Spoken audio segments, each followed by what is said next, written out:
দেখো এই ডোকাগুলো একদম মাটির মাটির মধ্যে পড়ে গেছে। আমার আশাটা একদম সার্থক হয়েছে। এটাকেই নার্চারিং বলে, জাস্ট একটু গাছগুলোকে একটু সঠিক রাস্তা সঠিক সার্থক হয়েছে আমাদের বাগান।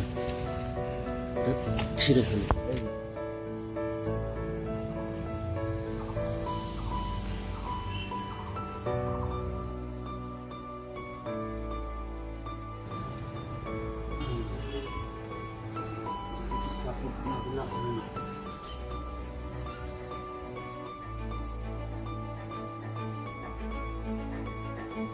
গাইস দেখো কি বড় বড় হয়েছে।